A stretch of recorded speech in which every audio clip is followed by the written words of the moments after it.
Bismillahirrahmanirrahim. Elhamdülillah. Vessalatu vesselamu ala Resulillah. Amma ba'd. Hurmatlı cemaat, jaratkan Allah Taalaga gaysı adamlar, jana gaysı amaldar jakpayt. Gaysı adamdardı Allah jaman göröt. Gaysı amaldardı Allah Taala jaman göröt. Allah Taala momun adamды öldürgen kişini jaman göröt eken. Andan narazı bolot eken. Özü adam balasına Allah Taala amanat katары şariatımыздın ulu maksatından 5 nerseni bergen. Oşonun birincisi ömür, can. Adamdın canı amanat. Ömür öte bağlı Allah Taala'nın bergen belegi. Bunu saktaganga buyurulganбыз, buga kol salганга жараткан Allah Taala арам кылган, ширк келтирүү менен жанаша айткан. Ушунча чоң күнөө дозокто калат, Алланын ачуусу келет, Allah Тааланын каргышы айтылынат деп жанага улуу азап күтүп турат деп айтат. Адам баласынын канын төккөн, жанына кол салган кишиге. Демек, bundan биз сактанышыбыз керек. Адам өлтүрүү ислам шариятында өтө чоң күнөө болуп эсептелинет.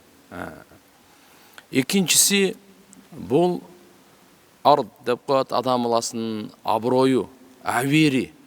Ушуну сактаганга да буйрулганбыз. Демек, биз өзүбүздүн авирибизди дагы тебелете койбойбуз. Башка бирөөнүн авирине дагы кол салбайбыз туугандар. Үчүнчүсү мал, мүлк. Ар бир адамга Allah Таала өзүнө тиешелүү мал, мүлк берген, бирөөгө аз, бирөөгө көп. Ушуну дагы сактаганга биз буйрулганбыз. Ал эми төртүнчүсү болсо динибиз, бешинчиси акыл. Ана ушул 5 нерсени макасиди шария деп коет, биз шариятыбыздын максаттарында сактаганга буйрулганбыз туугандар. Ушунун бирөөсү мынакей адам өлтүрүү. Куранда айтат: "Ва ма яктул муъминан мутааммидан фажазауху джаханнам халидан фиха ва гадибаллаху алейхи ва ла'анаху ва а'адда лаху азабан азима." Ким момун адамды атайлап өлтүрө турган болсо, анын жазасы тозок дейт. Калат анда түбөлүккө. Жана жараткан Алланын ага ачуусу болот. Жана Allah Таалага каргыш айтат, наалат айтат. Жана ага улуу азапты даярдап койгон дейт мынакей. Демек, кишинин жанына кол салбаш керек экен. Бул өтө чоң күнөө экен туугандар. Будан Allah Тааладан коркуш керек. Башка жерде айтат: "Валладина ла яд'уна ма Аллахи илахан ахар ва ла яктулуна ан-нафса аллати харрама Аллаху илля бил хак." Ушундай адамдар жараткан Allah Таала менен башка бирөө илах сыйынганга зат лайыктуу деп аны кошо чакырбайт. Жана Allah Таала арам кылган напсыны өлтүрбөйт дейт. Бул дегени мынакей ширк менен чогуу айтып аткан адам өлтүрүү бул ушундай күнөө экен. Кыямат күнү адамдардын арасындагы эсеп китеп эң биринчи кан төгүүдөн башталат экен. Алла менен бендин ортосундагы намаздан, адам менен адамдын ортосундагы эсеп китеп кан төгүүдөн башталат. Ким кимдин канын төккөн. Ошонун биринчи акысын, биринчи өчүн, жазасын алып берет экен Allah Таала. Андан кийин анан бирөөнү алдап кетти, бирөөнү алып бир нерсесин бербей койду, бирөөнү кордоп койду деген кийинки маселе. Эң биринчи кан төгүү маселесинен кийин мынакей туугандар. Аввал ма юхта байнан нас яуман кыяма фи дима, кан боюнча экен. Биринчи чечим кан боюнча чыгат экен. Хадисте башка жерде келет: "Ла завалу дунья ахвану алаллахи мин катли раджули муслимин." Бул дүниөнүн жок болуп кетүүсү Allah Таалага жеңилирээк дейт бир мусулмандын каны төгүлгөнгө караганда. Бир мусулмандын каны төгүлүүсү 7 жер 7 асмандын талкаланып кеткенден дагы оор экен туугандар. Мынакей. Бул бир. Экинчиси, Кудайым сактасын, Allah Subhanahu wa Taala Allah Таала өмүр берди. Кээде адамдар өзүнүн өмүрүнө өзү кол салат. Мындайча айтканда өзүнүн жанын өзү кыят. Өзүн өлтүрүү деген. Бул да ошол эле чоң күнөө. Бирөөнү өлтүрүү деле чоң күнөө, өзүн өлтүрүү дагы кудум ошондой эле чоң күнөө туугандар. Кур'анда айтат: "Ва ла тактулу анфусакум." Өзүңөрдү өзүңөр өлтүрбөгүлө. Инналлаха кана бикум рахима. Жараткан Allah Таала силерге райымдуу. وَمَا يَفْعَلُ ذَلِكَ عُدْوَانًا وَظُلْمًا فَسَوْفَ نُصْلِيهِ نَارًا. ким ушундай кыла турган болсо, өзүнүн жанына өзү кол сала турган болсо, душмандык менен, зулумдук менен биз аны жакынкы арада дозокко салабыз дейт Алла Таала. Ва кана залика алаллахи ясира, бул Алла Таалага жеңил эле. Дозокко салып азаптап коюш оңой эле алгач.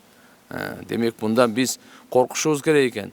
Пайгамбар саллаллаху алейхи вассалам бир хадисте айткан: "Ман катала нафсаху би хадида", ким өзүн бир ушундай бир курал менен, курал жарак менен, бир темир менен өзүнө кол салып өлтүрө турган болсо, ал ушу дозоктун отунда өзүн өлтүрө берет экен да. Азабы ушул экен. Ким uu ичип өлө турган болсо, дозокто дагы uu ичип өзүн кыйнап өлтүрө берет экен. Ким бир тоодон кулай турган болсо, өзүн этаждан таштай турган болсо, ал дагы онун азабы дозокто кудду ошондой болот экен, өзүн таштап азаптай берет экен туугандар. Бул жөнөкөй нерсе эмес, дозокто ушундай деп. Мынакей. Демек Алла субханаху ва таала берген жашоону татыктуу, таза, так, жакшынакай өткөрүшүбүз керек экен. Кол салуу ушундай чоң күнөө экен туугандар. Алла Таалам баарыбызды сактаган болсун. Албетте тобанын эшиги ачык. Алла Тааланын айкөлдүүлүгү кең.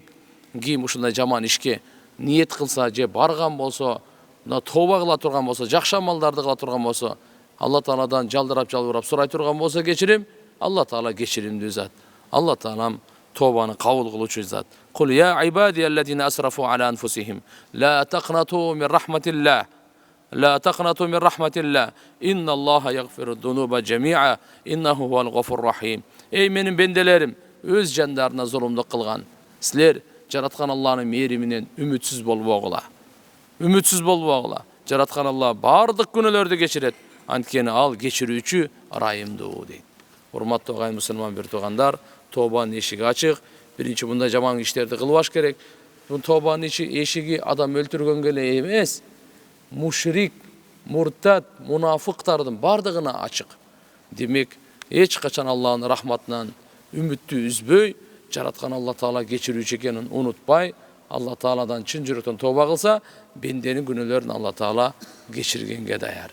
Алла Таалам биринчиден баарыбызды ушундай жаман иштерден узак кылсын, экинчиден бизден кемчилдик эткен болсо, тоба кылганга товфик берсин. Ва ахиру да'вана анил хамдулиллахи rabbil alamin. برحمتك يا أرحم الراحمين.